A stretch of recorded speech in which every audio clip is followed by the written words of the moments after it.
Então, boa tarde. Vamos começar aqui mais essa palestra, nesse ciclo aqui de palestras que a gente denominou de Estado, Políticas Sociais, Movimentos Sociais, e História e Perspectivas. E a gente tem o prazer aqui, nessa sessão, de ter aqui um coletivo, né? Um coletivo histórico, vai se atualizando ao longo do tempo, né? Basta ter um mote e a coisa já se torna coletivo. Então, sobre essa questão da assessoria aos movimentos populares, movimentos sociais, né? A questão da militância também, da assessoria aos movimentos sociais. Quer dizer, os movimentos sociais pressupõem, às vezes, assessorias, né? Não é nem uma questão de vanguarda, como alguns pensam nessa relação, intelectuais, movimento popular, não é o caso deles aqui, mas pode até ser na trajetória, né? Mas é mais até uma questão de profissionalização, de desenvolvimento, de percurso do próprio movimento. Isso se observa historicamente e acontece essa necessidade de uma interação de profissionais com esses movimentos. Hoje em dia, até os próprios movimentos produzem seus profissionais, ou as novas gerações dos movimentos já vão para a universidade e produzem seus próprios intelectuais. Mas, então, isso é um tempo determinado, já o pessoal aqui, mais ou menos, de uma geração, de uma juventude renovada, né? Geralmente, às vezes, consegue entrar, não todos, mas no meu caso, né, de entrar na fila de prioritários, é razoável, porque economiza percurso maior. Mas, então, a gente tem a oportunidade então, de ter aqui o Zé Ricardo Ramalho, a Neide Stercio, tiveram a iniciativa, né, de organizar esse trabalho, né, de entrevistas, recuperando uma história oral dessa prática, né, que é pouco trabalhada, digamos assim, do ponto de vista da literatura, né, especialmente, talvez, dessa, enfim, esse tema é geral, mas se precisa justamente dessa história assim, do tempo presente, isso é necessário se registrar, né, através da experiência de vida das pessoas.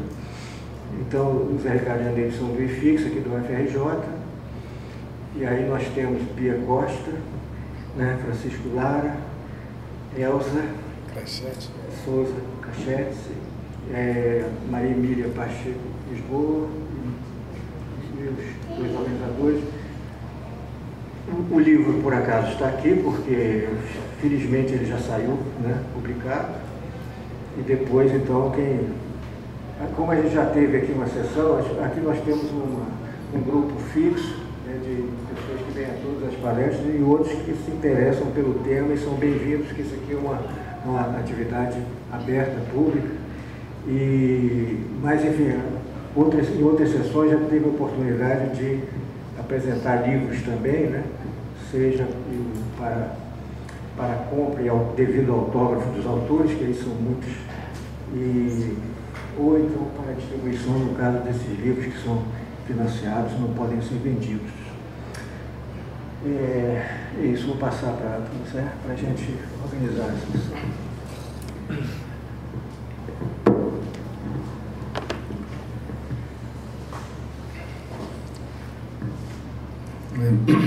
Boa tarde a todos e todas, para não perder o hábito. E, em primeiro lugar, agradecer enormemente o Sérgio e a Beatriz pela oportunidade de poder fazer um debate aqui sobre esse livro e também agradecer a presença de alguns dos autores, né, do livro, que estão aqui presentes, e faço uma menção especial a Elza que se deslocou de Salvador, especialmente para esse nosso evento aqui. Por falar um pouquinho da ideia do livro, como é que surgiu, como é que ele foi realizado, e depois eu passo a palavra para os autores, né? Os autores vão, então, falar um pouco de cada um vai falar um pouco de sua experiência, que estão retratadas nos relatos presentes aqui nesse livro. Bom, o livro foi realizado ao longo entrevistas foram realizadas ao longo dos últimos 5 anos. A primeira entrevista foi feita com a Bia e com o Chico em 2012 ainda, e depois disso fizemos várias entrevistas com pessoas em lugares diferentes do Brasil: Porto Alegre, São Paulo, Belo Horizonte, Goiânia, Salvador e Rio de Janeiro, com o intuito de pegar também, em termos de inserção regional, inserção em outros lugares, essa mesma experiência que eu e a Neide achamos importante retratar, e que tem muito a ver também com a nossa experiência pessoal e profissional ao longo desse período. Então, a ideia foi delimitar um período, não é, dos relatos, e o período que nós estabelecemos foi o período um pouquinho anterior ao início da ditadura militar de 64, civil-militar de 64, até o final dos anos 80, com a Constituição de 88, e focar em pessoas, né, os relatos em pessoas que se dedicaram ao que nós chamamos de paciente processo de resistência à ditadura. Eu queria enfatizar o termo paciente, porque foi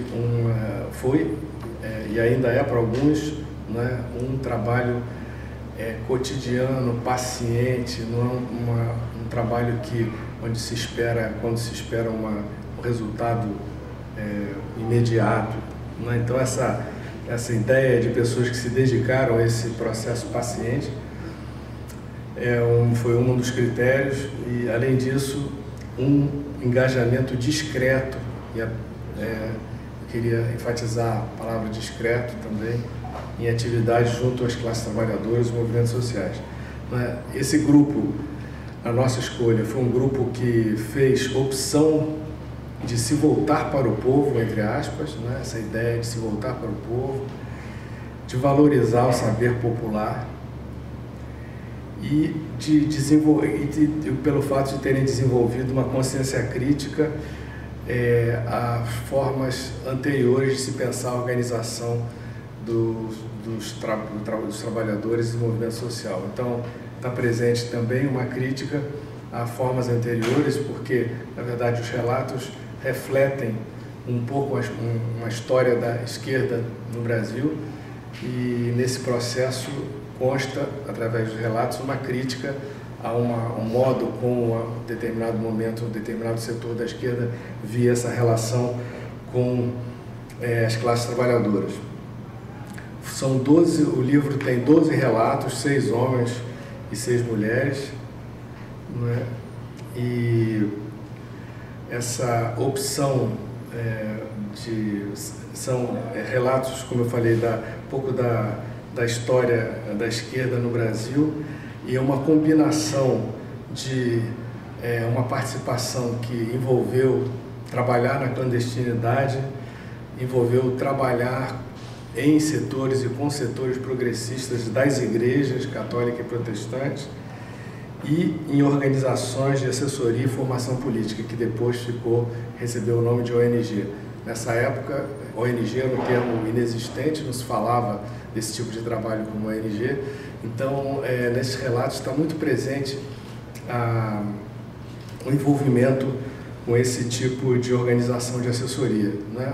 Estão presentes aqui relatos que falam da FASE, que falam do SED, que falam do NOVA, que falam do CEPIS, que falam do CEAS, enfim. Então, essas instituições que se constituíram no período da ditadura em órgãos importantes de organização e de formação política. Os relatos são as pessoas têm inserções diferenciadas, pessoas que trabalharam em áreas urbanas, fábricas, em áreas rurais, sindicalismo rural, etc. Tem pessoas envolvidas na questão dos sindicatos, movimento sindical também urbano e rural, pessoas envolvidas na atuação através da igreja e através de organizações de esquerda. E a aproximação, que fica muito claro nos relatos, a aproximação entre setores da igreja e movimentos de esquerda, principalmente através da ação popular enfim, ligações, não é, que ocorreram nessa época entre partidos comunistas e setores da igreja mais progressista. Não é? A crítica, como eu falei anteriormente, era uma crítica ao dirigismo partidário, portanto, estava presente uma crítica implícita à atuação do Partido Comunista Brasileiro em momentos anteriores, não é? E a ideia era que o trabalho estivesse subordinado ao comando das classes trabalhadoras. Isso é uma inversão importante que se manifesta através do trabalho de assessoria, mas se manifesta também através da produção acadêmica desse período, muito influenciado por autores como Thompson e outros, não é, que invertiam um pouco, não é, através da crítica à ação do Partido Comunista em outros lugares do mundo, invertir um pouco a equação no sentido de valorizar e trabalhar, de certa forma, subordinado aos interesses das classes trabalhadoras. Então, basicamente, foi essa a ideia, e a partir daí nós fizemos esse conjunto de entrevistas. As pessoas que estão aqui são as reais autoras do livro, né?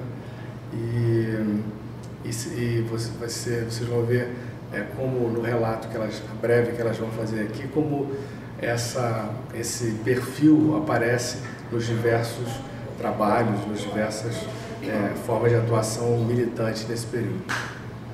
Bom, então vou passar agora a palavra pela ordem, a ordem que eu estabeleci meio arbitrariamente, para a Elza.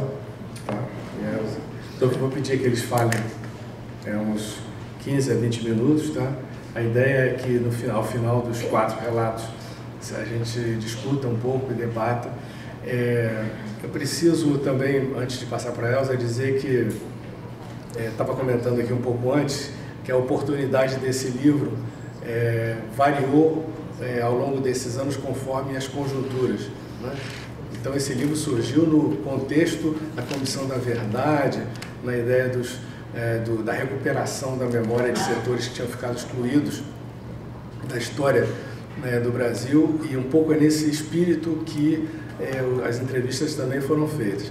Na verdade, a partir daí, do início até hoje, a conjuntura mudou enormemente, e eu diria que os relatos desses autores, na verdade, servem hoje um pouco como exemplo, ou como um modelo, ou como um paradigma para as novas gerações, ou mesmo para as gerações atuais, velhas gerações, que estão tendo que enfrentar uma situação política que contém traços semelhantes àquele período. Tá? Então, agora, Elza. Bem, boa tarde. Estou muito alegre em estar aqui hoje nessa mesa, de estar aqui no Rio de Janeiro. E gostaria, em primeiro lugar, de agradecer a Neide e a Zé Ricardo, que saíram daqui do Rio para um dia passamos, né, conversando, e que resultou nessa publicação, né? Da mesma forma, tenho um imenso prazer de estar aqui junto com colegas como Chico, Bia, Maria Emília, que de alguma forma são trajetórias um tanto parecidas, né? Pessoas que vêm de um certo meio acadêmico, uma profissão, e depois se engajam em trabalhos de movimentos populares a partir de ONGs, né? Também gostaria muito de agradecer, né, a casa que nos acolheu, particularmente o professor Sérgio. A Bia me perguntava se você conhece ele. Eu disse: Sérgio, do Vapor do Diabo? Quem não conhece, né? Então foi um livro muito importante quando li, continua assim muito vivo na minha memória, né? Bem, em torno de 20 minutos, né? Quando eu entro no avião para vir para cá, né, uma coisa me veio muito à mente, que é um verso de uma canção de Chico Buarque, que diz assim: em tempo ruim também se dá bom dia. E não sei por que me veio isso, e me veio também assim, esse livro é de um povo que deu bom dia, né, num momento muito difícil da vida brasileira, né? Trazia muita esperança esse trabalho, às vezes um trabalho que não aparecia muito, mas que trouxe muita, acho que trazia muita esperança, sobretudo para as camadas mais populares, né? Então, era o nosso bom dia naquele momento, né? Vejam só, eu acho que eu não tinha, talvez, percebido bem, né, esse momento agora, e dentro da minha trajetória, eu acho que são 3 momentos que estão presentes no livro. Um que é uma participação no movimento estudantil na Bahia, outro, uma participação dentro de uma organização que é o Centro de Estudos e Ação Social, que editou por muito tempo uma revista chamada Cadernos do SES, né? O primeiro número da revista surge no exato dia do AI-5, que é anunciado o AI-5, né? Mera coincidência. O AI-5 terminou e a revista continuou, isso também nos deixa um tanto alegre, né? Eu tinha preparado, mas pensar até de um momento anterior à minha participação nessa organização, que foi, eu acho que me deu régua e compasso para estar aí, que foi a participação no movimento estudantil na Bahia, né? Eu entro na universidade em 1973. E vejo que a tônica está sendo mais trazer essa experiência posterior. Mas eu não vou poder deixar de falar essa parte, né?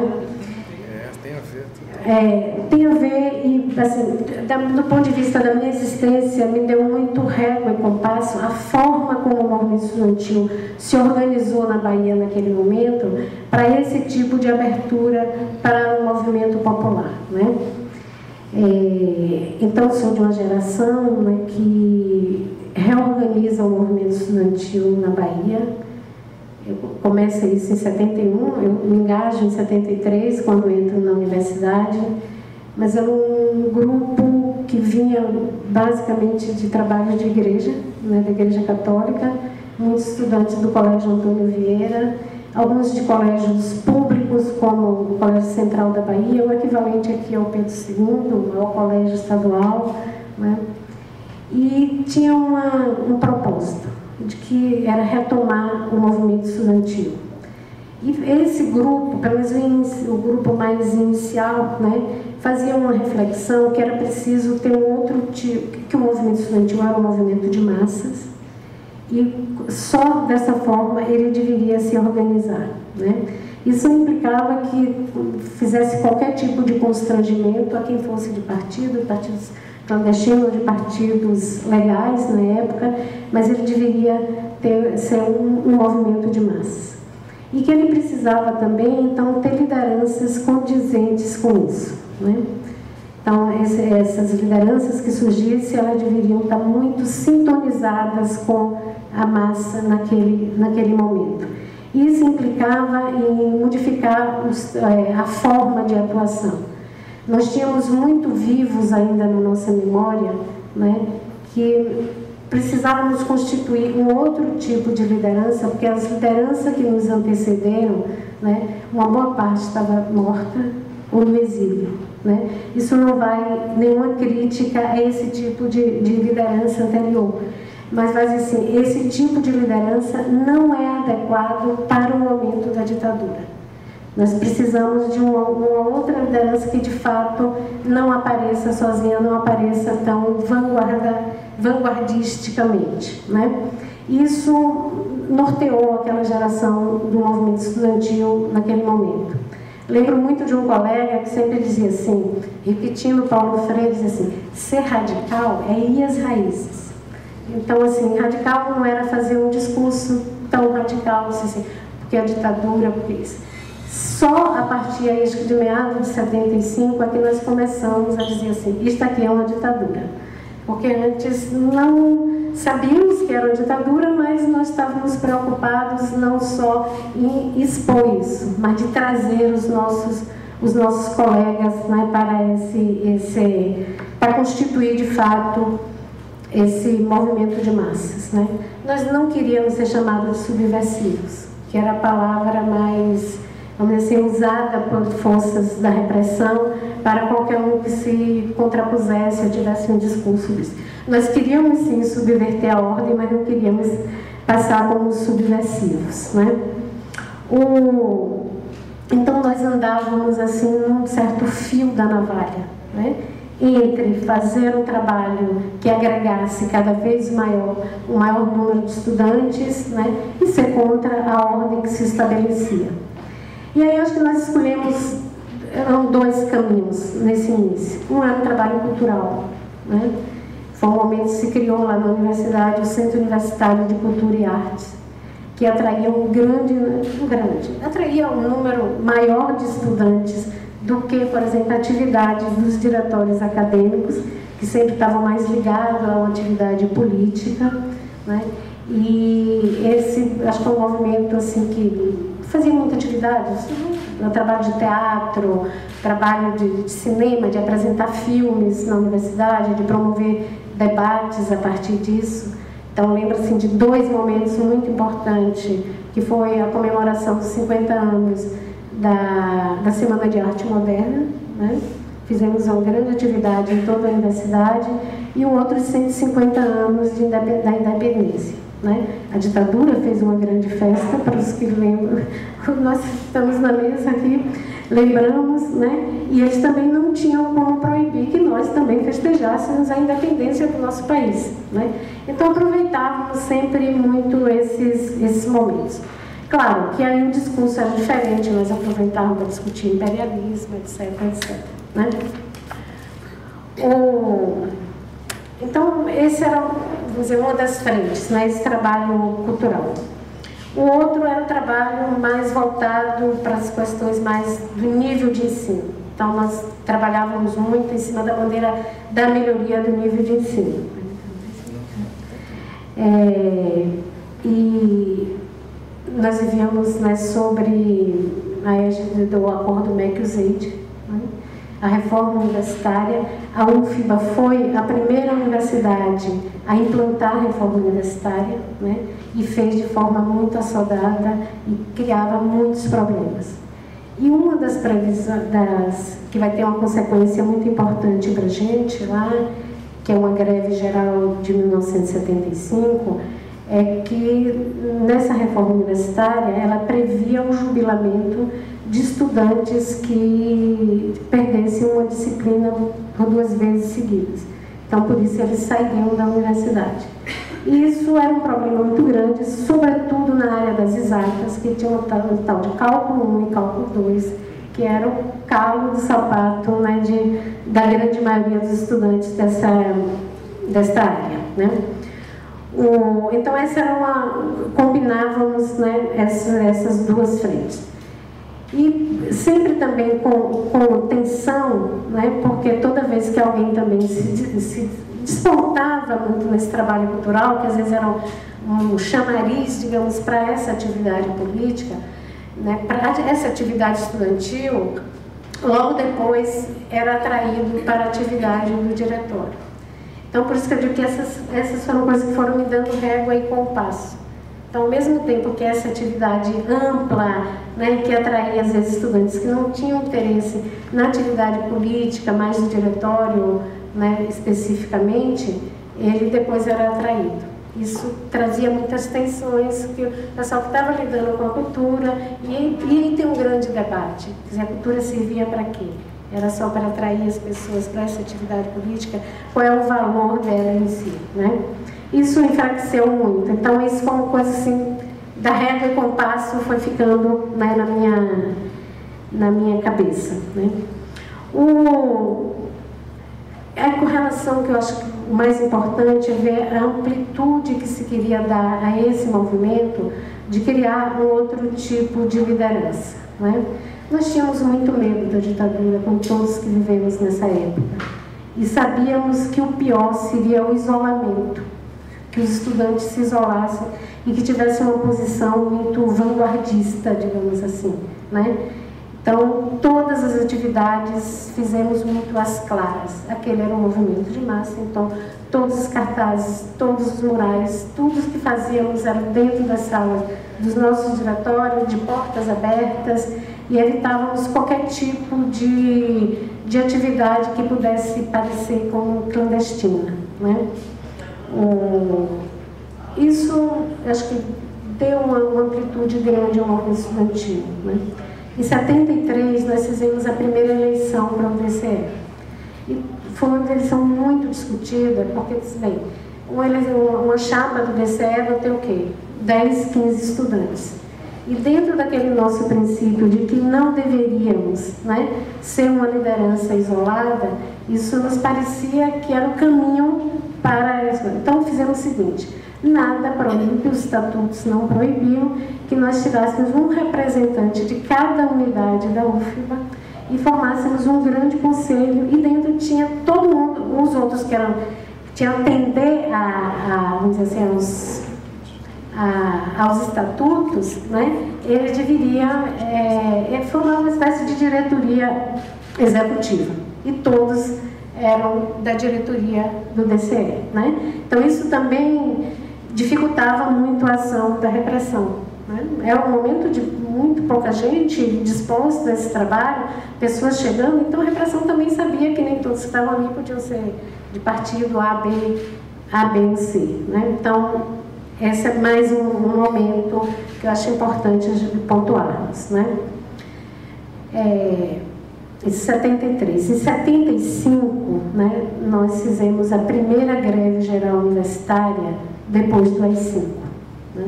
Isso tem pouca repercussão aqui no Sul, né? No Sudeste, né? E também uma coisa que eles me perguntam: por que o primeiro congresso de reorganização da UNE foi na Bahia já em 79? Né? E naquele momento, eu já não estava nesse momento, mas acompanhei até certo tempo, né, o processo de reconstrução da UNE, que a Bahia, o movimento estudantil da Bahia, naquele momento, né, tinha um maior movimento de massa e era capaz de assegurar a existência, né, do Congresso, de acolher o Congresso da UNE. Então, nós fizemos a primeira greve geral, que era contra o jubilamento, aquele lá da reforma MEC-USAID. Nós ficamos um mês de greve, né, e não foi nenhum estudante preso. Porque nós fizemos, assim, porque de fato já tinha, né, um movimento muito consolidado que permitia isso. Não dá para contar, né, detalhes dessa greve, mas acho que 2 pontos eu gostaria de sublinhar, porque eu acho que é muito importante para compreender esse momento e o movimento que fizemos. Um é que a greve ampliava, cada dia entrava mais uma escola. E um dia, um secretário do MEC ligou para o presidente do DCE, pedindo que ele fosse a Brasília para negociar a greve. E ele disse: eu não vou a Brasília. Se o MEC quiser, claro, disse quantas palavras, né? Se o MEC quiser, o MEC vem à Bahia. E veio. E o MEC foi a uma assembleia de 5.000 estudantes. E era o secretário do MEC, se não me engano, era Edson Machado, o nome dele. Edson Machado, né? E ele falou na assembleia. Terminou a assembleia, quando ele terminou de falar, aí o presidente do DCE disse assim: agora nós estamos encerrando a assembleia, porque nós vamos voltar para as nossas escolas para discutir essa proposta do MEC. Eu achei que o cara ia morrer naquela hora, né? Porque eu saio de Brasília, vai a Salvador, numa assembleia de estudantes, e tem esse tipo de impasse. Bem, isso nós tínhamos levado umas 3 noites antes, reunido, e sabendo o que a gente faz com este homem do MEC aqui, né? Bem, e fomos para nossas escolas. Já tinha quase um mês de greve, né? E discutimos isso antes. Não, nós não vamos voltar só por essa proposta, porque a proposta deles é: vocês acabam a greve e a gente volta e a gente discute o final do jubilamento. Então marcamos uma outra assembleia, né? É uma assembleia muito tensa, porque sabíamos que estava muito difícil. É muito fácil entrar numa greve, sair de uma greve é muito difícil, né? E aí a assembleia, fizemos uma assembleia também muito grande, muito participativa. Essa foi a última assembleia da greve. E quando estávamos na assembleia, começamos a ver a assembleia ser cercada pela polícia militar. Olha, nós estávamos no campus da universidade e, em princípio, a polícia militar não deveria ir. Nisso, chega um carro preto e salta do carro preto o secretário de Segurança Pública da Bahia, o coronel Luiz Arthur, que tinha sido nada mais, nada menos o chefe da Polícia Federal na Bahia no período de maior repressão. E vai à Assembleia e fala na Assembleia, né? E foi um momento de uma tensão muito grande, a gente não sabia o que fazer. E novamente disse assim, bom, o coronel já falou, e agora nós vamos voltar para nossas escolas para saber o que vamos fazer, né? E dispersamos a Assembleia e cada um deveria voltar para a escola. Foi um momento muito tenso, mas também de muita beleza. Isso era na escola de engenharia, perto de arquitetura, e encontramos os professores de arquitetura todos nos esperando, né? Eu me emociono às vezes falando disso. Bem, mas quero chegar lá onde eu preciso ainda chegar. Bem, essa foi a última assembleia, porque não conseguimos fazer mais reuniões, né? A polícia invadiu a universidade e não conseguimos mais fazer nenhuma assembleia. Mas, enfim, o movimento estava ali, né? E aí veio uma ideia de que nós deveríamos, diante daquele impasse, buscar outros setores da população, que sempre trabalhamos com eles, né? Mesmo quando, imagine, né, declaramos a greve, fizemos um comunicado à sociedade de por que nós estávamos em greve. Essa coisa de estudante, de juventude, que acha que pode fazer isso tudo, né? E aí convidamos o Dom Avelar Brandão Vilela, que era o arcebispo primaz do Brasil. Quem conhece aí um pouco da história da igreja nunca vai colocar Dom Avelar como um dos mais progressistas, os progressistas da igreja naquela época, para abrir o diálogo, retomar o diálogo com a reitoria. O reitor era nada mais, nada menos do que um ex-dirigente da UNE, udenista, lá de 45. Então, estávamos lidando com pessoas muito difíceis. E Dom Avelar aceitou, claro. Aceitou e foi. Bem, dentro da universidade também, a tendência a qual eu participava não era única a conduzir o movimento. Então, nesse também fomos muito criticados de por que buscar o apoio da igreja naquele momento, né? Então, era assim, está a reboque da igreja católica, né? Porque sempre também, por conta desse trabalho de estar mais junto, né? de consultar os estudantes constantemente, sempre fomos chamados de basistas. Isso muito também em decorrência do trabalho de base da igreja. Então, nós éramos colocados assim como reboque da igreja. Bem, tentou-se abrir o diálogo, a reitoria, enfim, tentou nos envolver, não quisemos. Um mês depois do final da greve, né, com a polícia dentro da universidade, o conselho universitário reuniu e acabou o jubilamento dentro da UF. Então, conto isso como um momento foi vitorioso do ponto de vista da luta, mas trazendo aqui um pouco para essa minha história, ela foi muito importante de saber como se fazer política, sobretudo em momentos de muita dificuldade. E aí, Zé? 3 minutos. 3 minutos. Ai, gente, não cheguei nesse tempo. Sim. Tá. Sim. Bem, nisso eu já trabalhava assim, muito próximo dos Cadernos do SES, né, que era uma revista editada pelo Centro de Estudos em Ação Social, um centro dos jesuítas na Bahia. Os jesuítas têm essa rede no mundo inteiro, e aqui no Brasil era o SES, e que tinha uma revista, né? Inclusive é uma época de revista muito anterior à consolidação da pós-graduação brasileira, Então, é uma revista que acolheu muitos trabalhos de professores, inclusive o professor José Ricardo, né, publicou, chegou a publicar, mas Milton Santos publicava, o próprio Paulo Freire, o Graziano, o Zé Graziano. Então, é uma revista. E é nessa revista, né, foi onde eu estive mais envolvida dentro do SES. O lema da revista era apresentar e analisar a realidade brasileira. Então, esse também era um centro importante dentro da revista, que era chamada Equipe de Redação, que tinha a equipe rural, de assessoria rural, a equipe de assessoria urbana e a equipe de redação. Era que o mais possível essa revista, né, ela analisasse a realidade brasileira de um ponto de vista popular, mas ela também levasse instrumentos, né, para análise de conjuntura e análise da estrutura da sociedade brasileira. Mas o grande desafio, e aí acho que sempre atendíamos mais ou menos, era fazer com que os relatórios das equipes se transformassem em artigos. Né? Eles dizem assim, o que é que nós fazemos, para onde apontamos e tal. Não é também tão fácil. Né? O relatório tem o seu jeito de ser e um artigo tem um outro jeito. Eu acho que isso, mais ou menos, conseguiu. Né? Conseguimos. Bem, quando saí da universidade, eu já colaborava com o SES, participei e depois eu trabalhei numa empresa do estado da Bahia e fui demitida na época pelo então governador da Bahia, o Antônio Carlos Magalhães, aliás, o avô do atual prefeito, né, da cidade, e fiquei sem emprego. Né? E aí o SES, aí foi que eu fui contratada já profissionalmente para desenvolver esse trabalho na revista. E durante, acho que todos os anos 80, pacote, não sei o que, pacote anti-inflacionário, eu sou economista, né?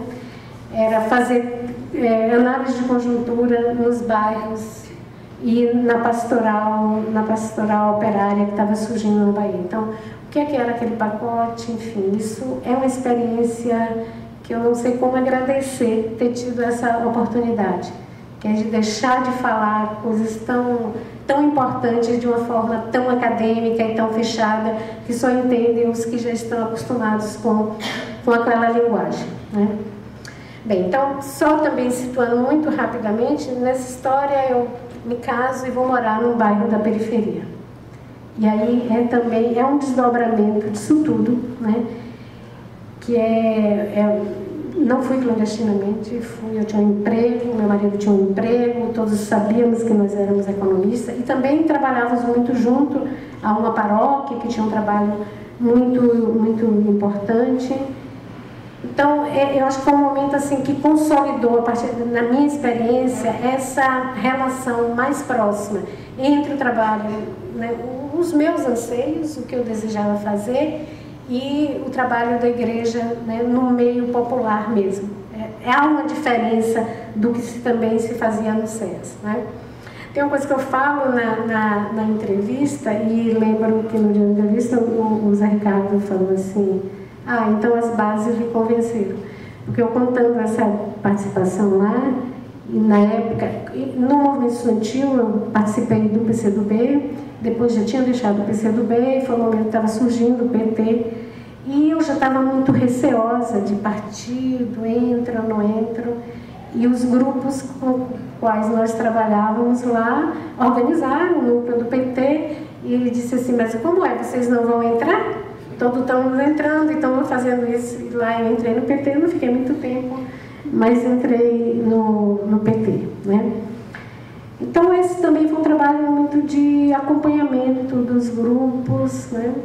Não, sabíamos que o sujeito nem era o SES, nem eram individualmente aquelas pessoas que estavam nos bairros trabalhando, mas que era o próprio povo. Né? E daí é um pouco essa trajetória que eu queria trazer, e a gente pode continuar conversando. Hoje eu estou na Universidade Federal da Bahia e minha área de pesquisa é desenvolvimento e desigualdades.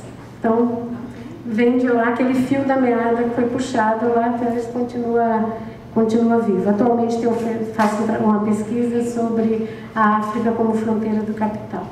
Era isso.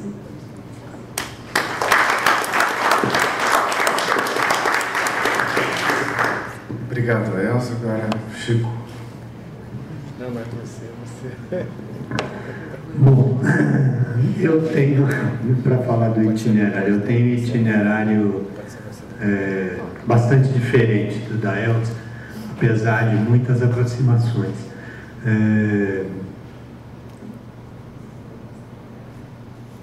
Comecei também no movimento estudantil, Universidade Federal de Minas Gerais, Faculdade de Filosofia, movimento estudantil 67, 68, muito vibrante, muita coisa, muita invasão de polícia, briga com polícia, briga na rua, não é aquela historiada toda.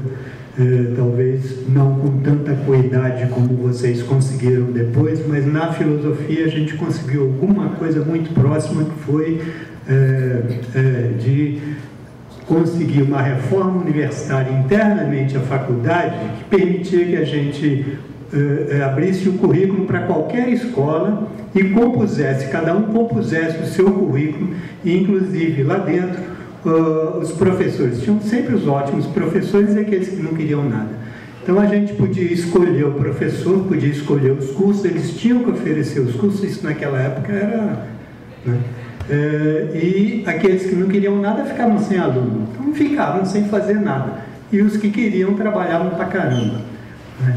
Isso aí foi uma conquista, uma coisa muito interessante, em conchavo com o colégio dos professores, né?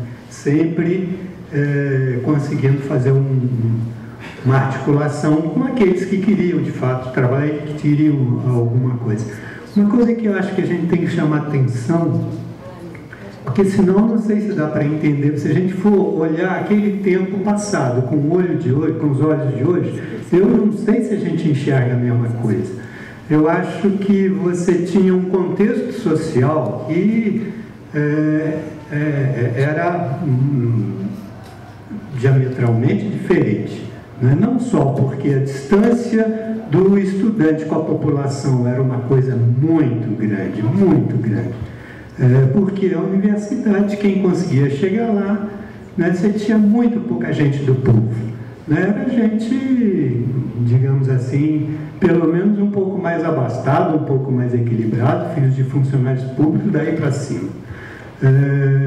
Mas mesmo assim, o que eu diria assim, a partir do movimento estudantil, que você tinha uma solidariedade geral e uma perspectiva de vida em comum e de mudança social, ou de confiança que a gente ia mudar essa sociedade, que era alguma coisa que levava a gente para frente, inclusive levava a gente para e mais, né?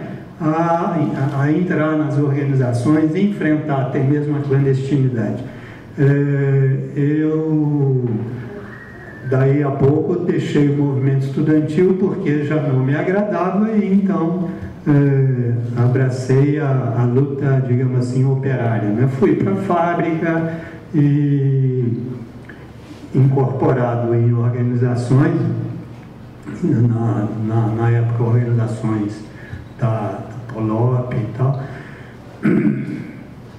que de fato aí então entra logo a discussão era o POC na época, entra a discussão da luta armada, não luta armada. Então o Éder Sader fica para um lado e Emir Sader fica para o outro. Emir vai para a luta armada, né?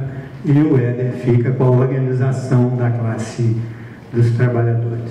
E nós ficamos junto com o Éder. É interessante isso, que a gente vai ver hoje, não é, em geral, que se valoriza muito, não é, como a resistência à ditadura, inclusive a própria imprensa, a própria mídia, fica muito claro, né, que a resistência à ditadura era a luta armada. Eu acho que esse trabalho, né, do Zé Ricardo e da Neide exatamente vai valorizar esse outro lado, que é o que é a resistência nos bairros, a resistência na vida do povo, na organização, nos movimentos populares, e que se não tivesse tido exatamente esse trabalho, né, de incentivo, de esclarecimento, porque naquele tempo também, como eu falava, a diferença era muito grande, como se dizia na introdução já, hoje os movimentos até colocam seus quadros, né, formam seus quadros. Naquele tempo a coisa era muito mais complicada. Eu me lembro, e isso aí talvez até seja uma deficiência no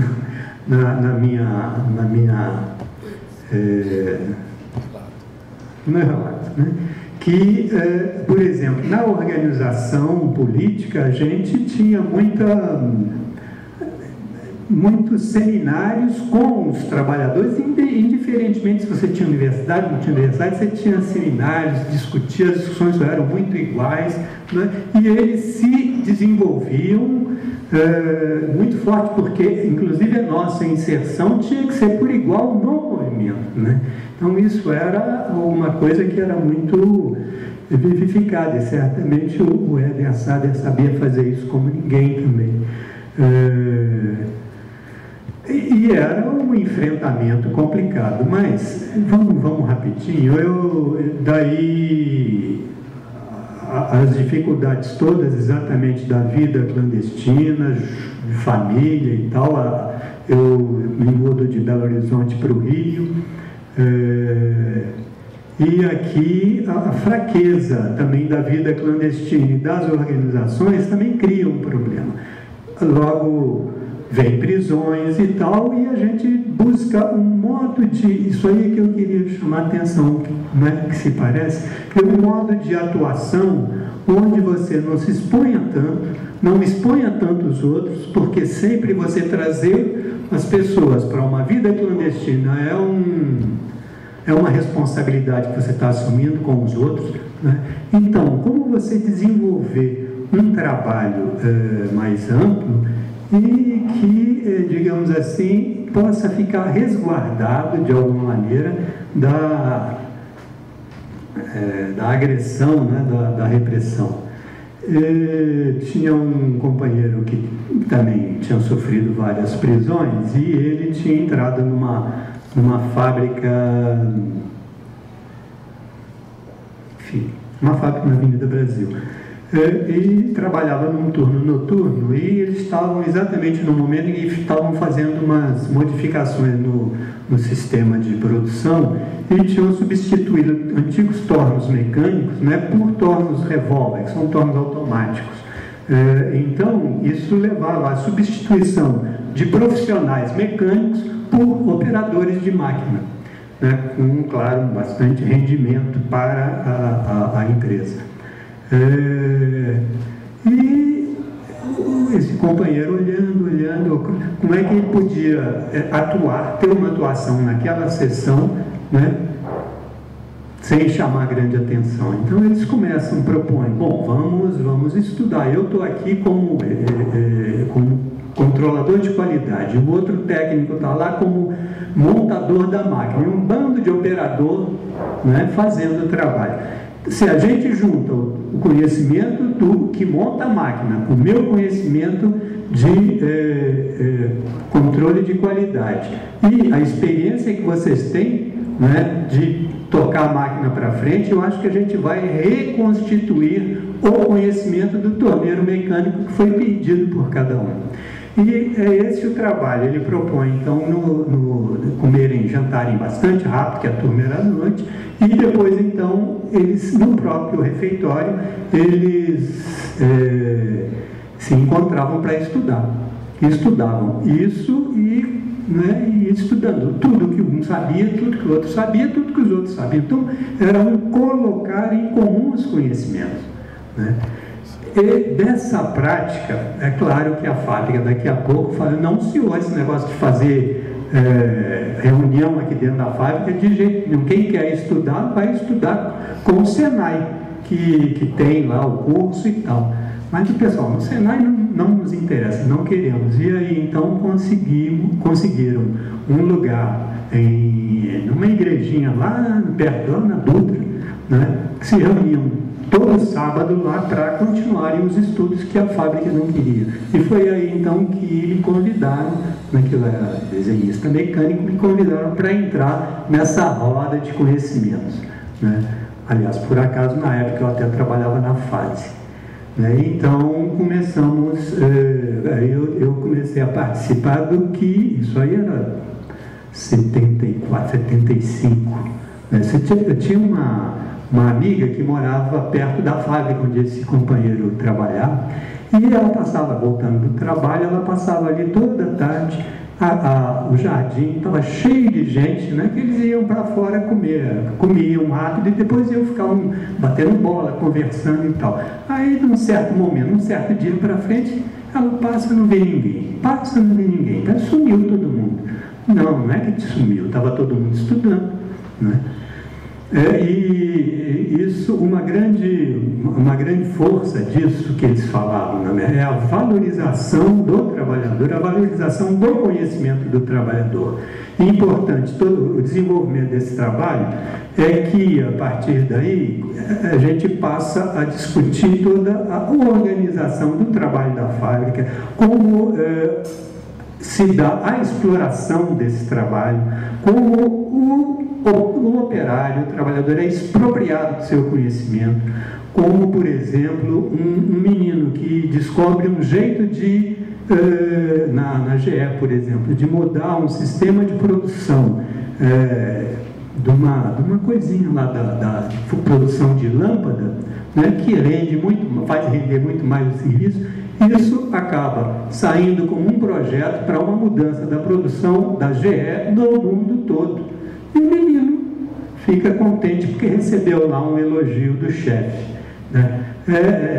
Isso aí depois a gente foi captando e discutindo, né, e desenvolvendo. E assim a gente organizava também em setores, vários grupos em várias fábricas, enfim. Isso eu sei que depois vai render numa coisa que vai dar nas escolas de trabalhadores, porque ao mesmo tempo que a gente fazia isso aqui, a mesma coisa acontecia em São Paulo, acontecia coisa parecida na Bahia, acontecia coisa no Recife, né? Aí nós acabamos juntando, fizemos um seminário, né, em 1979 de escolas operárias.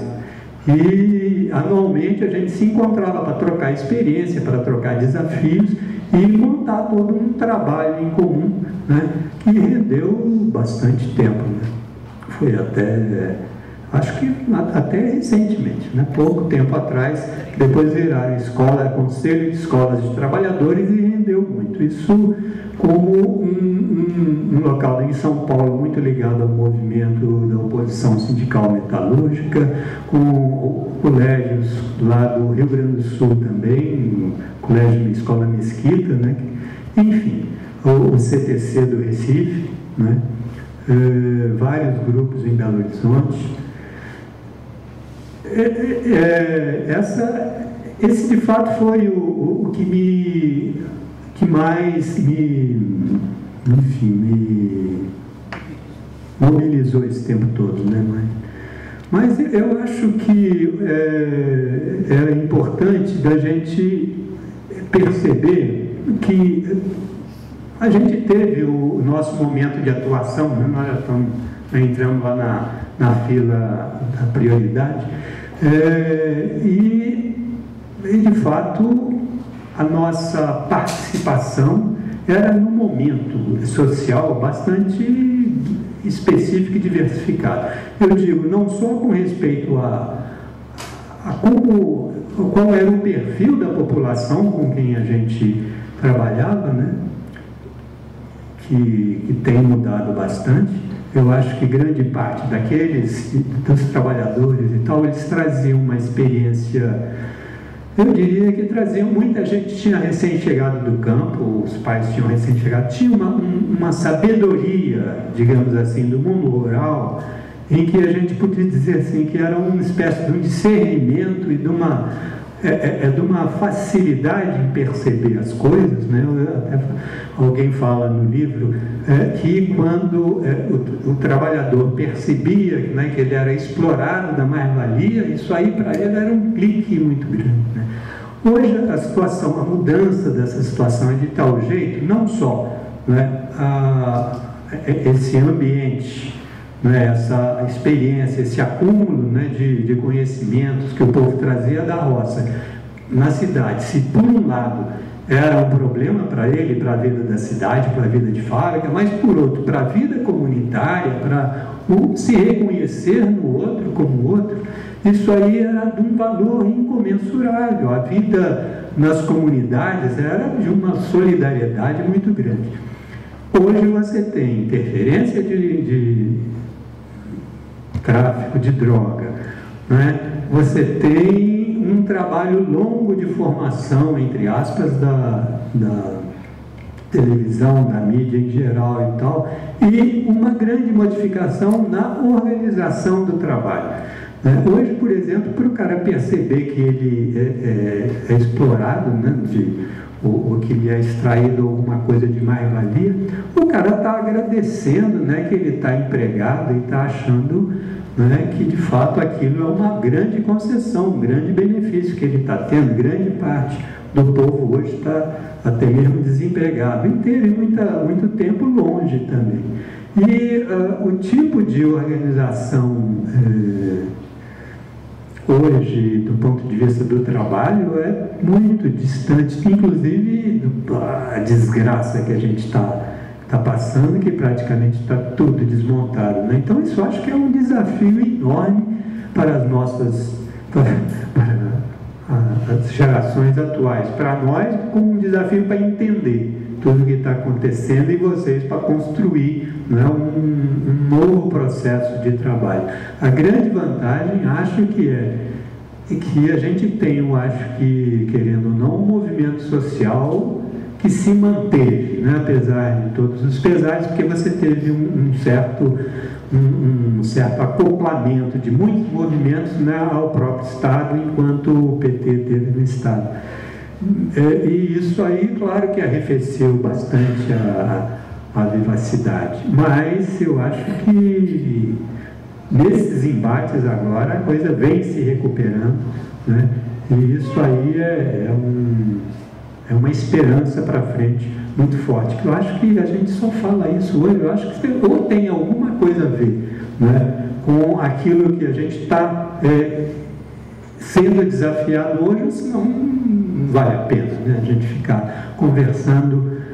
Hoje eu dei uma conversa fora falando de coisas antigas, né? São coisas antigas, mas são muito atuais. Eu só queria finalmente colocar uma questão que eu acho que é um pouco complicada. O modo como a gente saiu da ditadura militar aqui no Brasil, eu acho que deixou muito gancho para isso que a gente está vivendo hoje, né?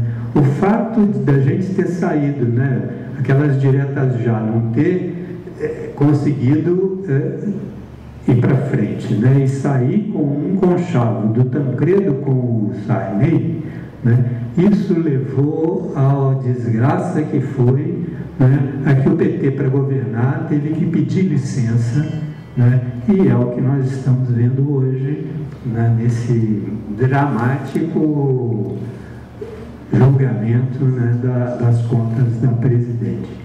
É um grande desafio. Agora, poderia ter sido diferente? Isso aí a gente não sabe. Agora, o caminho poderia ter sido um pouquinho outro, né?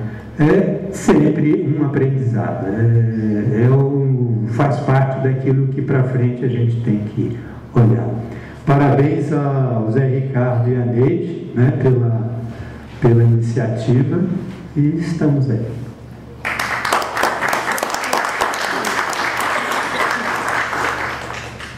Obrigado, Chico. Maria Emília.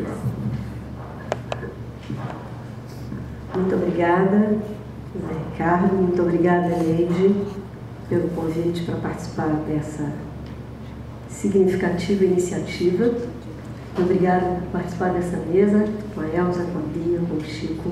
Obrigada, Zé Sérgio. É a segunda vez que eu venho aqui nessa casa. Da primeira vez me emocionei muito, porque também me lembrei que por aqui é que se reuniu o grupo que lutava pela anistia. E eu quero inicialmente reverenciar o meu grande amigo Jean-Pierre Leroy, que é parte dessa história que está no livro e que seguramente gostaria muito de estar aqui entre nós, mas já partindo com ele, eu aprendi muito. Foram anos de uma interlocução muito profícua e é muito importante lembrar dele nesse momento. E antes de falar da minha trajetória, que é um pouco diferente, cada um de nós aqui com muitas similaridades, mas tem também as particularidades, e a minha trajetória foi mais no sentido profissional, como eu vou explicar. Mas antes eu queria fazer algumas observações inspiradas na introdução do Zé Ricardo da Leite, que é muitíssimo interessante, que eu sugiro a todos e todas que leiam. E uma primeira observação é que eles dialogam com a autora, com a Ecleia Bose, que nos diz que a memória atende ao chamado do presente. Quando eu li essa referência, eu pensei muito no momento atual, porque eu me dei conta o quanto esse exercício que eles fizeram no livro, dialogando com esses autores, nos revigora. E nós precisamos de um revigoramento hoje para viver esse momento de tragédia do ponto de vista democrático, podemos dizer isso, né? Da ruptura. E é um momento que não nos permite, mesmo estando na maioridade, mas que não nos permite parar, né? Então, são novos campos de ação política, mas eu li também recentemente uma crônica do José Abalusa, e que dizia que o envelhecimento vem, mas que tomemos cuidado com o envelhecimento intelectual ou espiritual, aliás, que ele chama, que esse não deve nos consumir. E eu fiquei muito inspirada, então, quando vi essa referência, e também pensando o quanto é importante valorizar a história, porque eu ando um pouco preocupada com a velocidade, às vezes, das informações, são muito fugazes, e às vezes a gente percebe um certo desprezo pela história. Acho que o livro, então, é inspirador nesse sentido. Mas também me chamou a atenção uma outra observação na introdução de vocês, que dialogam com Michel Louis, e que diz que a descoberta do marxismo pela esquerda cristã não foi um processo puramente intelectual via universidade, mas um encontro com a realidade da pobreza. E é verdade, acho que essa é uma marca que nos aproxima a todos aqui e também mostra o papel histórico da Igreja com suas divisões internas, evidentemente, porque eu pude participar em um determinado momento da minha história de uma reunião de camponeses em Angra dos Reis, e tinha um padre progressista, e esse camponês disse assim: felizmente aqui eu posso dizer que eu sou camponês, debaixo aqui dessa igreja. E com isso ele se referia à igreja reacionária na época das ligas camponesas, e ele tinha sido uma liderança e tinha ido se esconder, na verdade ele foi se abrigar em Angra dos Reis, e ele estava recomeçando a ação política dele no momento em que disse essa frase. Então essa reflexão sobre o nosso diálogo com essa matriz, a partir de uma inserção política, prática, também me fez reconhecer, quando vocês citam Perroso, um autor que eu confesso que eu não conheço, mas que nos diz que os intelectuais e assessores se propunham a produzir teorias e políticas com os trabalhadores e não para os trabalhadores. Isso me fez pensar o quanto é atual essa história, reatualizada, vamos dizer, em formas inspiradoras que nos orientam, porque hoje, quando eu participo do movimento agroecológico, uma das questões políticas muito importantes nesse movimento é a recusa e a contestação à visão da extensão, com sua proposta de fusionista de saber. E lá, então, nós construímos uma visão de diálogo de saberes, de construção coletiva do conhecimento. Então, são questões que se atualizam em novos campos de ação política, né? E, por fim, nessa introdução, eu entendi de uma importância muito grande a conclusão de vocês, que nos falam que a militância política aliada ao trabalho de assessoria, que nos caracteriza, a nós todos, requer condições e disposições. Eu achei muito interessante. E aí eles alinham alguns pontos, desde o ambiente de família, os valores, né, que são socializados, e a educação que recebemos, enfim, a convicção, a perspectiva de transformação social, são vários fatores que, imbricados, constroem isso que vocês chamam de condições e disposições. Eu achei importante essa conclusão por uma dupla razão. Primeiro, porque ela é inspiradora para a gente pensar sobre a militância de hoje. E segundo, porque nós temos escutado, eu tenho escutado alguns pesquisadores atuais que andam chamando a atenção para o quanto o neoliberalismo se transformou e não se reduz a uma leitura de exploração do mercado, mas há uma nova subjetivação hoje. E, então, essa relação público-privado, o lugar do sujeito individual, que sujeito é esse imbuído de um alto poder, enfim, tem um debate sobre subjetivação que me move muito, e por isso que, quando li a conclusão de vocês, pensei que aí tem alguma inspiração também para dialogar com esse mundo que estamos vivendo e contra o qual, historicamente, temos lutado, porque continuamos apostando que o outro mundo é possível. E para falar, então, da minha trajetória, ela é uma trajetória muito associada a um caminho profissional. É verdade que o ambiente familiar que eu vivi era um ambiente muito que propiciou algumas escolhas, porque é um ambiente de prática da filantropia, por um lado, mas, por outro lado, tinha uma negação em relação à qual nós, muitas vezes, nos colocamos como rebeldes, porque era um contexto de opressão, tanto do ponto de vista da igreja, que tinha uma influência grande nas nossas vidas, como também do ponto de vista familiar. Então, a escolha, primeiro, a decisão de poder escolher um caminho profissional que não fosse aquele instituído na década de 60, porque agora eu vi que sou de um tempo mais antigo do que a Elza. E já era difícil escolher, ter o direito de escolher um caminho de uma profissão, porque já estava instituído em Minas Gerais que o caminho era ser professora primária, com toda a honra, é verdade, e aprender a bordar, casar, cozinhar, etc. Né? Então já era uma ruptura, já exigia uma rebeldia, decidir por uma profissão. E eu optei pela profissão de assistente social, porque desde esse momento na minha vida me movia o seguinte: de um lado, porque eu supunha que existia uma outra igreja, que não era uma igreja conservadora como aquela que dominava na minha cidade. E, por outro lado, eu entendia que era preciso fazer algo pelos pobres, e que a sociologia talvez me levasse para a academia, e eu queria um caminho que me levasse a uma ação concreta. E é interessante que essa visão sobre a pobreza, ela vinha da própria família, mas vinha também pelo fato de ser da Igreja Católica conservadora, que nas atividades de pregar o catecismo me levava aos bairros populares, ou também pela prática filantrópica da minha família, que tinha sempre alguém a quem eles acolhiam, né?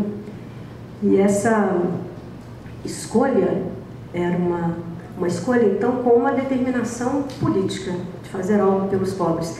E, diferentemente do ambiente acadêmico que o Chico acabou de descrever, eu encontrei outro, porque eu encontrei um ambiente acadêmico desta outra igreja. Porque eu fui para a Faculdade de Serviço Social, que na época era uma faculdade agregada à Universidade Federal de Juiz de Fora. Não era incorporada, e ela era dirigida por freiras progressistas. E o curso de serviço social que eu tive era um curso que se distinguia de outros cursos da época. Tanto é que a repressão na época dizia que não conseguia entender o que se passava com as mulheres que vinham do serviço social, porque eram tinha uma mentalidade, tinha uma perspectiva política muito aguçada. Nós fomos dessa geração que correu da polícia escrevendo abaixo o acordo McUsaid. E como era uma faculdade agregada e não incorporada, tinha uma certa autonomia, tanto na formulação dos currículos, né, como na escolha de professores. E a nossa luta levava também, naquela época, uma luta pela qualidade do ensino, contra a reforma universitária, e contra o acordo McUsaid, né? E por isso nós chegamos, inclusive, num dado momento, a pedir a retirada de uns professores e conseguimos, por considerá-lo um professor conservador.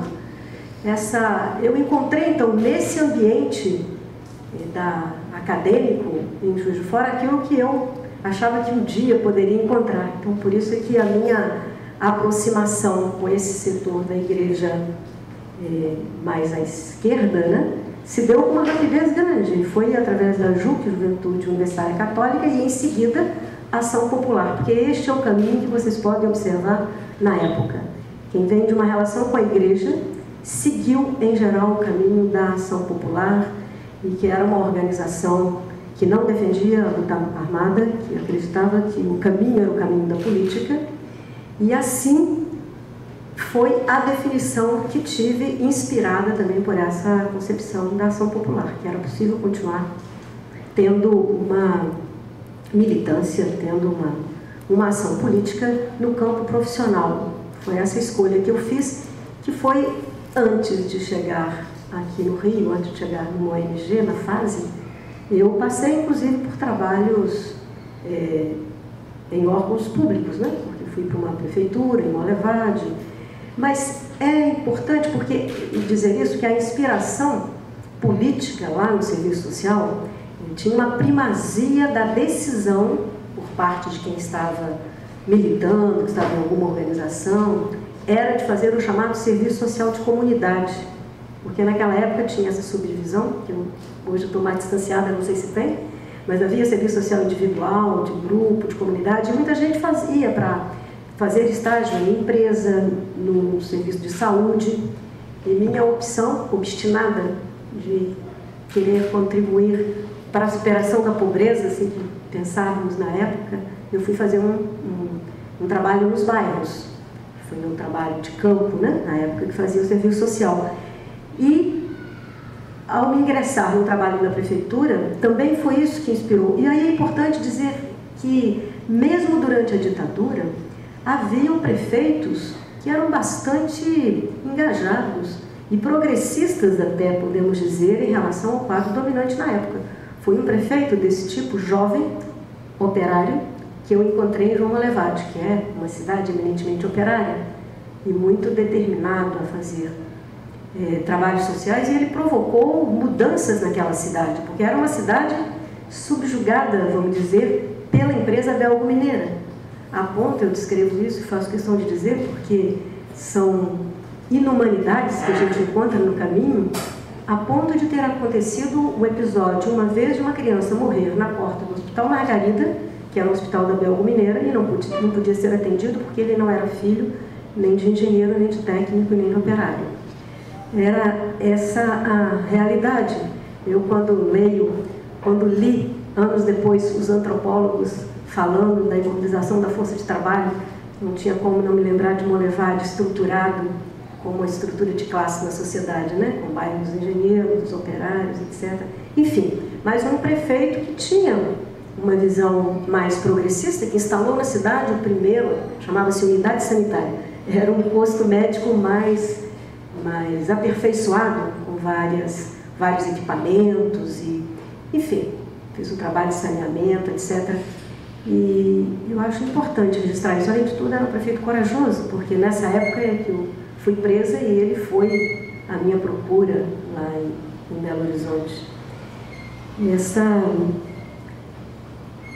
Eu queria salientar isso, essa perspectiva de buscar um exercício da política nos vários lugares por onde a gente vai passando, né? Porque uma vez tendo sido demitida de lá, me apareceu, mas eu obstinadamente, eu dizia, eu não vou seguir a carreira universitária, que não é a minha opção, eu não vou trabalhar em empresa, não vou trabalhar também como chamam, nos equipamentos de saúde, e foi assim que eu cheguei a ingressar num trabalho que naquele tempo se chamava Instituto Nacional de Alimentação e Nutrição.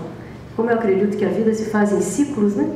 A minha história foi se dando em torno da questão que hoje a gente chama de soberania alimentar, segurança alimentar e nutricional. Mas eu estive um tempo, mas era tal também o nível de repressão, de perseguição, que mesmo tendo sido absolvida, eu já tinha sido absolvida, só não tinha notícia que haviam recorrido em outra instância e que em outra instância tinha uma pena a cumprir, que acabei não cumprindo, felizmente. Mas não consegui ficar nesse trabalho, porque não tinha os documentos exigidos na época, que eram atestado de bons antecedentes, folha corrida, né? Tudo isso. Atestado ideológico. Atestado ideológico, exatamente. Mesmo não tendo chamado bons antecedentes. É ideológico, né? Tinha esse nome, perfeito, é. Passado pelo... Mas, enfim, esse caminho acabou me trazendo para o Rio para fazer antropologia. E eu queria dizer que eu vejo uma espécie de um contínuo, porque a antropologia, pelo menos essa praticada e ensinada aqui no Museu Nacional, onde eu estudei, ela reforçou essa perspectiva de busca de compreensão de uma realidade tão adversa, né? Mas com nessa perspectiva de se aproximar do povo. É assim que eu entendi, é assim que eu valorizava o trabalho de campo, as entrevistas, né, as anotações de campo. E assim eu cheguei na Amazônia. E é bom que se diga que também junto nessa história, eu trazia comigo uma vontade de estudar o que era o campo brasileiro. E participei também, na época do movimento estudantil, daquelas discussões bastante quentes que nós tínhamos, né? Se o país tinha sido ou não um país feudal, participamos de tudo isso. É muito importante dizer que essa militância, como aliás como vocês disseram, essa militância no movimento estudantil, só vou voltar aí só para dizer essa frase, a militância no movimento estudantil naquela época, ela era muito, como se diz, muito movimentada pelo debate político, pelas leituras, né, teóricas. Evidente que todos nós também devíamos ler, e ler bem, o livro Vermelho de Mao Tse-tung, mas havia um debate sobre os autores brasileiros e, bom, também os clássicos, né? Mas um debate efervescente, né? Combinado com essas mobilizações, ações e tal. Bom, mas eu digo que aqui no Rio, percebendo que havia no Museu Nacional, eu já tinha essa informação, vários cursos sobre o campesinato, eu tive a honra de ser aluna do professor Moacir, que aqui está, do Otávio Velho e de outros tantos. E porque isso tinha também uma relação com a minha história, pelo fato de ter tido um pai que veio do campo para a cidade, e eu queria entender essa realidade do campo brasileiro. E continuava dizendo, bom, vou fazer esse curso e vou tentar ver onde me encontro na sociedade. E um dia, nessa história, encontro a Neide Sterci, e eu faço questão de reverenciar também a Neide, porque foi na casa dela, onde eu e Tatiana Lins e Silva fomos buscar referências, apoio para um trabalho, sobre trabalho de campo, e lá fiquei sabendo que existiam na sociedade organizações que nem eram da academia, nem eram do Estado. Havia algo novo. Eu saí da casa da Neide felicíssima. Ela talvez, não sei se eu voltei a falar com ela isso, porque ela me falou do CEDI, uma organização que ela trabalhou anos e anos, e também lá parece ter escutado falar sobre a fase. E nesse dia eu me convenci que terminado o curso tinha um lugar de militância política, porque a descrição que ela fazia do que era o CEDI era um lugar de militância. E assim foi que em 78, e ainda hoje estou na fase, que tem um nome muito antigo, Federação de Órgãos para Assistência Social e Educacional, porque surgiu antes da ditadura, atravessou a ditadura e está nessa nova ditadura também sobrevivendo. Mas Sobre isso, queria dizer que esse foi um aprendizado, essa possibilidade de estar numa organização dessa natureza, que não perdeu contatos com a academia, por um lado, e por outro lado, com essa perspectiva do trabalho de educação popular e com essa ideia de que era preciso trabalhar o conhecimento dialogando com a academia e, ao mesmo tempo, experimentando técnicas de pesquisa, como pesquisação, pesquisa participativa.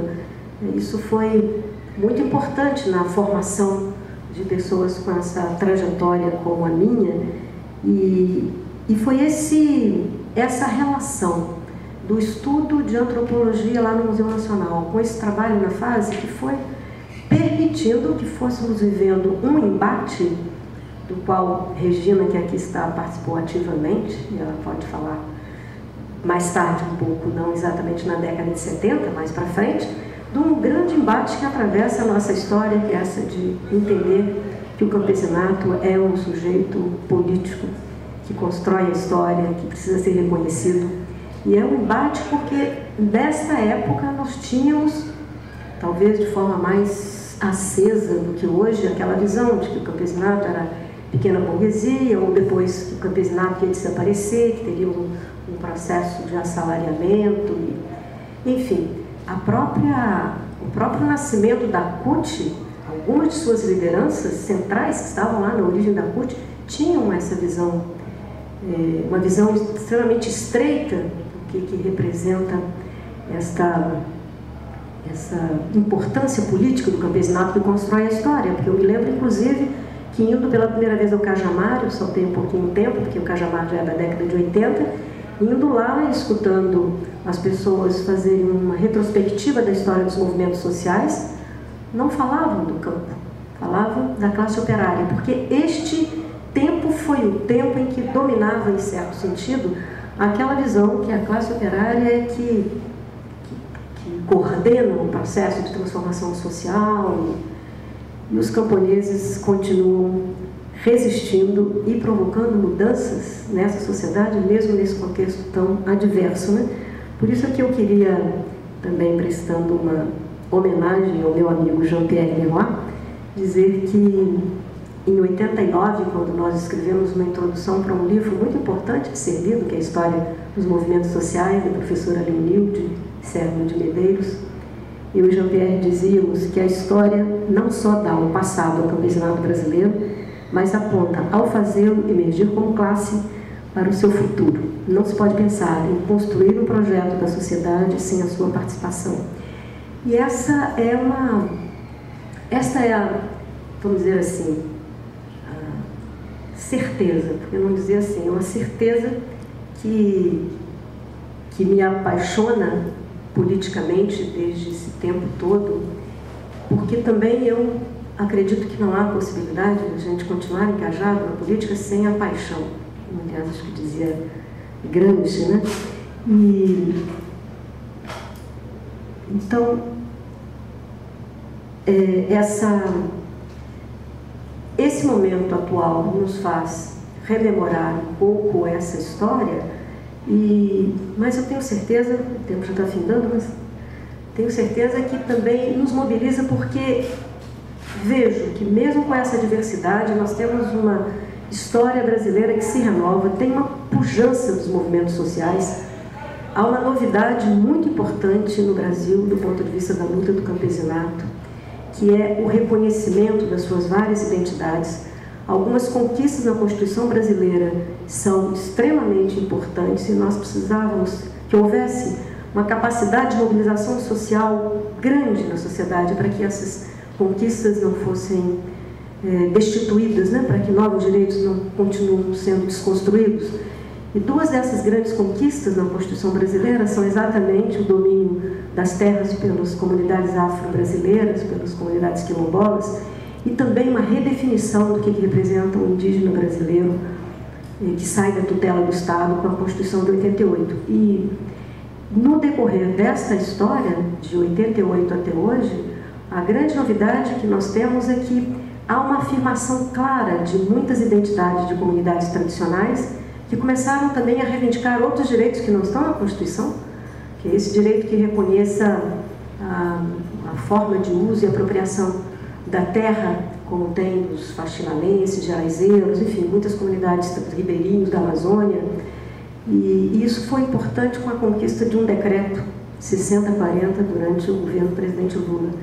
Eu acho que às vezes esses fatos passam um pouco ao largo das nossas análises, mas é preciso dizer que também o fato do Brasil ter ratificado a Convenção 69 da OIT tem sido um sustentáculo muito importante para a luta dos camponeses, dos indígenas, das comunidades tradicionais atualmente, face a esse quadro de desmonte de direitos, de desmonte da Constituição.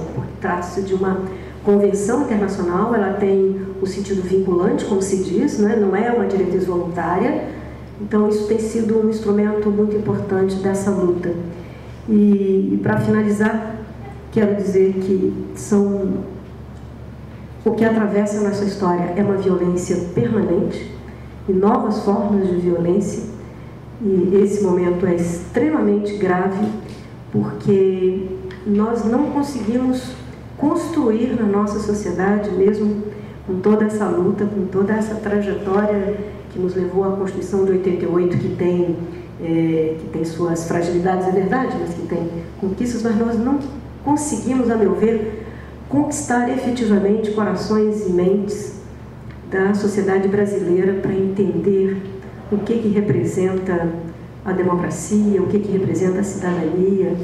Algo que me move de indignação hoje, além da situação institucional, mas me move de indignação ver as crescentes manifestações de preconceito, de discriminação, e saber que no nosso país, em pleno século XXI, ainda morrem indígenas, morrem camponeses, com uma sofisticação da repressão que é preciso que a gente pare para analisar mais. Se a história é atravessada pela violência contra esses povos, eu tendo a ver que essa violência está crescendo mais ainda, e era preciso que a gente se levantasse contra isso e por uma nova sociedade. Obrigada.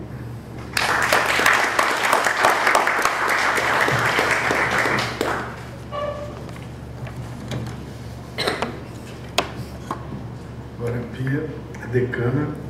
A decana, pois é.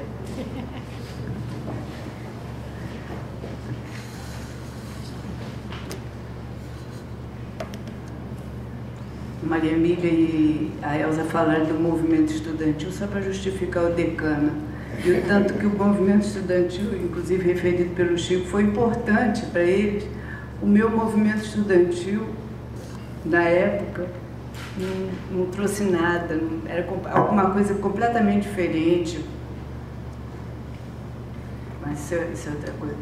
Eu acho que eu vou fugir um pouco de falar da minha história e vou tentar, o que eu pensei foram assim, algumas questões que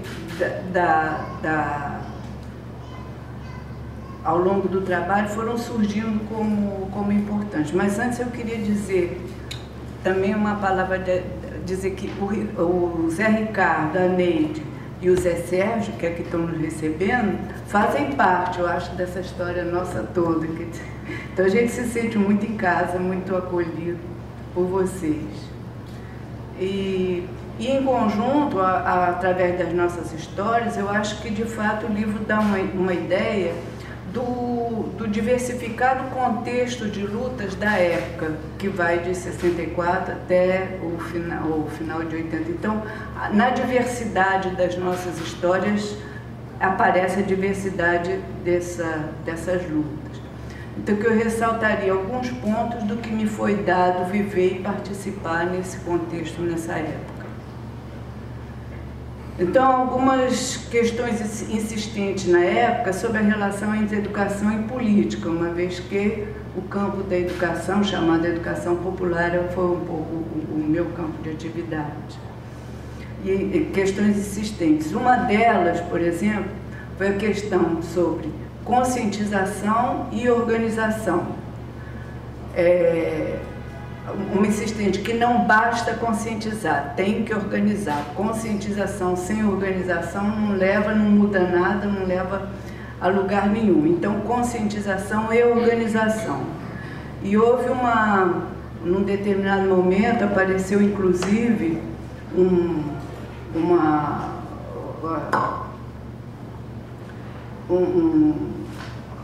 as formas de organização apresentadas como principais no movimento dos educadores eram figuradas como uma escadinha.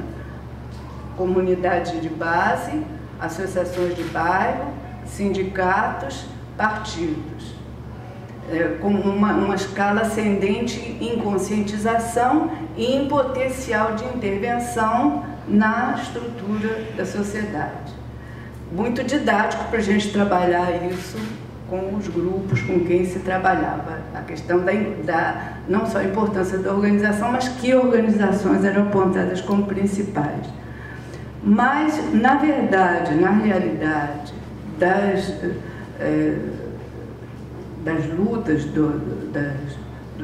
populares, era bastante esquemática essa escadinha, porque as formas de organização popular, não existiam só essas formas de organização, nem no plano dos bairros, nem no âmbito dos trabalhadores, nem no âmbito da igreja. Se a gente pegar, por exemplo, as SEBs, que foi uma novidade que surgiu em anos de ditadura, isso sem dúvida. Não vou entrar em detalhe aqui, mas as SEBs como uma forma de organização popular bem de base mesmo, sobretudo nos bairros, mas não eram só elas. A Pastoral da Juventude acho que aqui não tem gente daquela época, mas a Pastoral da Juventude do Meio Popular, por exemplo, a Pastoral Operária, tinham dinamismos notáveis em vários lugares, no sentido de os jovens de desenvolver festas, debates, ações de solidariedade, que de fato congregavam muitos jovens num tempo onde não se podia fazer nada, onde nem mesmo às vezes coisas legais eram sempre vistas ou interpretadas como perigosas. Então, a questão da Pastoral da Juventude, a questão da CPT, que o livro tem a fala do Ivo Poleto, que foi, aí lendo a história do Ivo, pode-se ver a importância que teve a Comissão Pastoral da Terra, que nasceu exatamente para dar força às lutas dos poceiros pela terra. Então, isso no campo da igreja. No âmbito das lutas dos trabalhadores, inúmeras iniciativas de lutas no chão de fábrica, de caixas de solidariedade, de apoio mútuo, de escolas, como o Chico referiu-se aqui a um desenvolvimento do aprendizado profissional, da educação dos trabalhadores entre si, que não respondiam, não eram do ponto de vista do que o patrão queria que os trabalhadores, os operários soubessem, mas dos seus próprios interesses e necessidades. Enfim, diversas outras formas de luta que não passavam necessariamente por alguma dessas. As lutas pela terra, sobretudo dos poceiros, lutas pela posse da terra, pela reforma agrária, que depois foi se desdobrando no MST. O MST surge já no início da década de 80, se eu não estou enganada, né? Não tenho bem certeza. Mas surge exatamente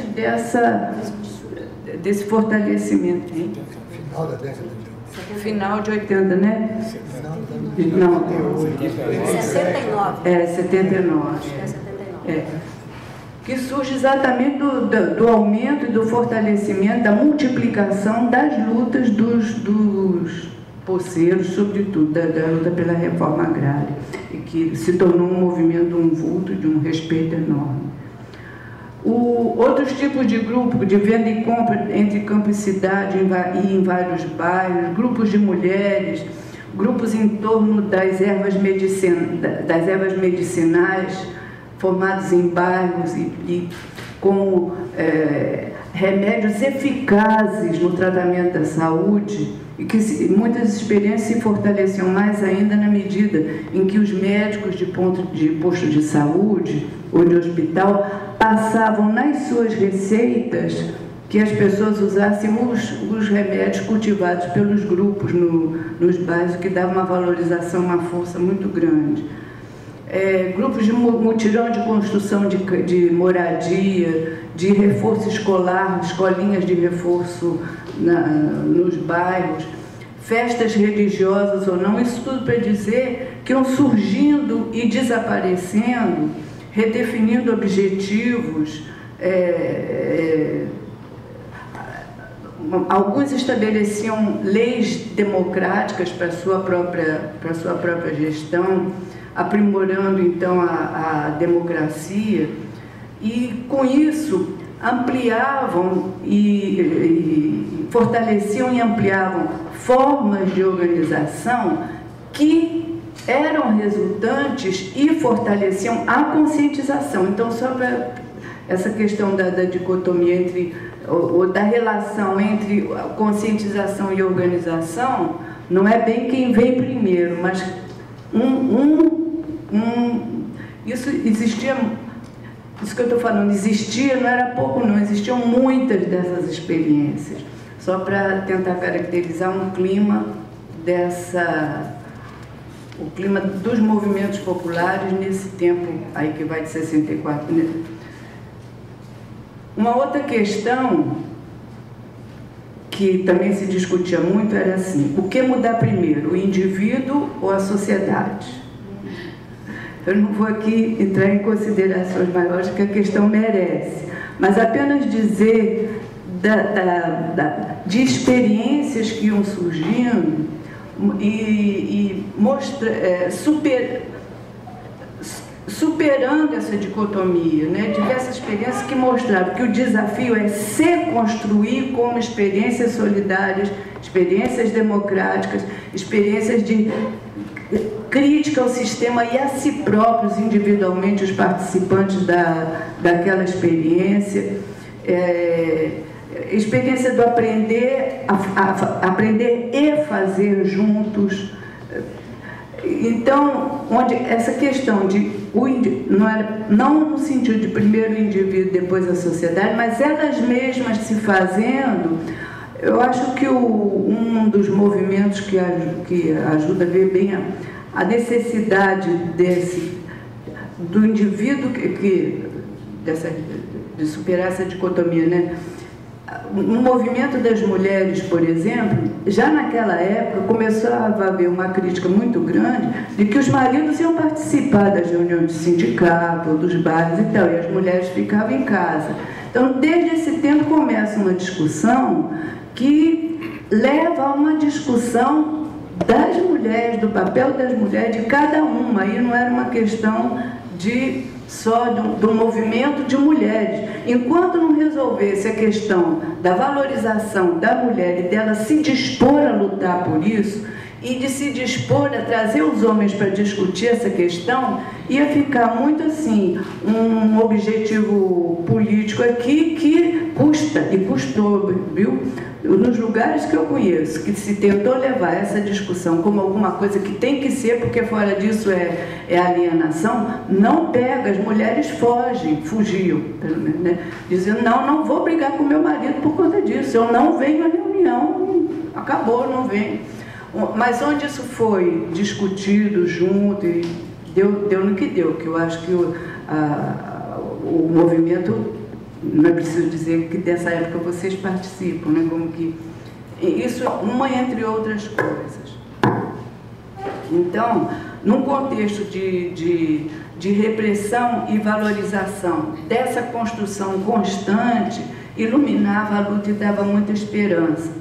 Não no sentido de uma prática compensatória, já que não se pode fazer grandes coisas, então vamos fazer as coisas pequenininhas, das mudanças individuais. Não é isso não.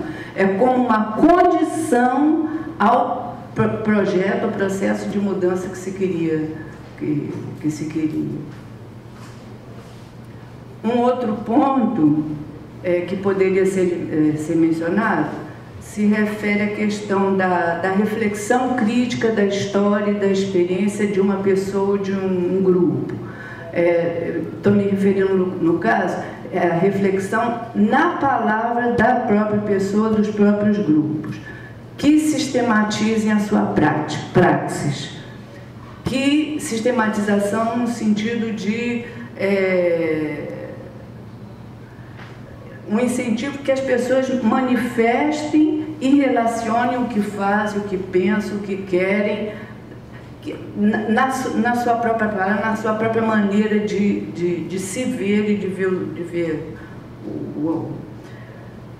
Então, como incentiva o desenvolvimento do discernimento, e isso teve algumas experiências bastante interessantes que a gente fez, num contexto de repressão e, portanto, devidamente cercado de todos os cuidados. A gente teve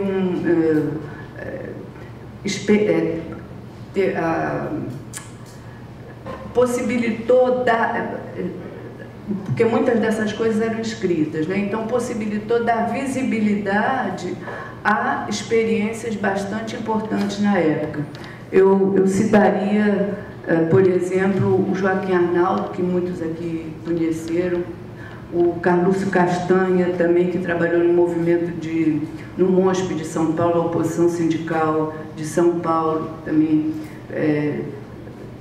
Essa questão da reflexão crítica da sua própria experiência por escrito, né? A gente...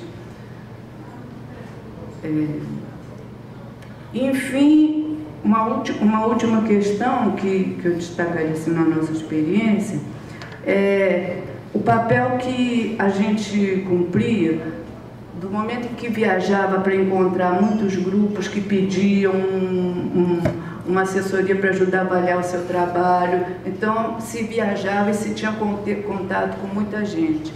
Então, a gente acabava exercendo um papel de ligação e de contato, e portanto, com consequência de troca de experiência entre os vários grupos com quem a gente contava. Para ressaltar a importância que isso teve na ocasião, não existia celular, não existia WhatsApp, não existia internet, não existia... O correio era completamente inseguro, vigiado, tinha cartas que não chegavam, o telefone, como sabe, aquele toque, toque, toque, você já sabia que estava censurado. Então a possibilidade de comunicação era muito difícil, mas difícil no sentido de perigosa. Você não ia arriscar a vida do outro abusando e dizer vou para aí, para a nossa assessoria o mês que vem ou a semana que vem. Isso não se fazia. Esse respeito e esse cuidado se teve muito, porque quando não se teve foi desastroso também. Então, eu acho que essa foi uma função que esse tipo de coisas relatadas nesse livro... pois é. E agora... Acabou.